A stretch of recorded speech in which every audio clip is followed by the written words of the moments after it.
சபரிமலை கோயிலில் தங்கம் திருடப்பட்ட வழக்கு தொடர்பாக சென்னையில் அமலாக்கத்துறை அதிகாரிகள் சோதனை மேற்கொண்டு வருகின்றனர். கோயிலில் தங்க தகடுகள் உள்ளிட்டவை செய்து கொடுத்த நிறுவனத்தில் இந்த சோதனை நடத்தப்படுவதாக தகவல் கிடைத்துள்ளது.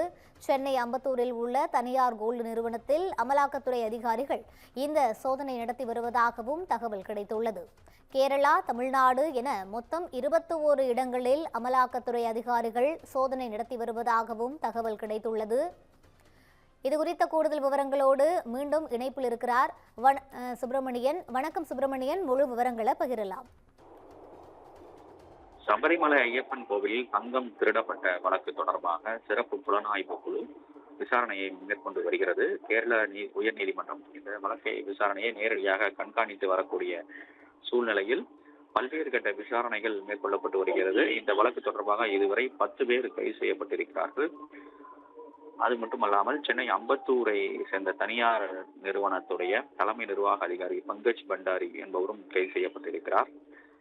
பல்வேறு கட்ட விசாரணைகள் மேற்கொள்ளப்பட்டு வரக்கூடிய சூழ்நிலையில் இந்த தங்கம் திருடப்பட்ட விவகாரத்தில் சட்டவிரோத பண பரிமாற்றம் நிகழ்ந்திருப்பதாக அமலாக்கத்துறை விசாரணையில் தெரிய வந்திருக்கிறது. அதன் தொடர்ச்சியாக தற்போது அமலாக்கத்துறை 21 இடங்களில் சோதனை என்பது மேற்கொள்ளப்பட்டு வருகிறது. குறிப்பாக தமிழகம், கேரளா உள்ளிட்ட 21 இடங்களில் சோதனை என்பது மேற்கொள்ளப்பட்டு வருகிறது.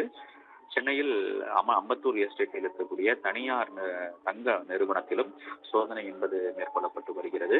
அதே போல இன்னும் சில இடங்களில் சோதனை என்பது நடத்தப்பட்டு வருவதாக தெரிய வந்திருக்கிறது. ஆனால் அந்த இடங்களை அமலாக்கத்துறை அறிவிக்கவில்லை.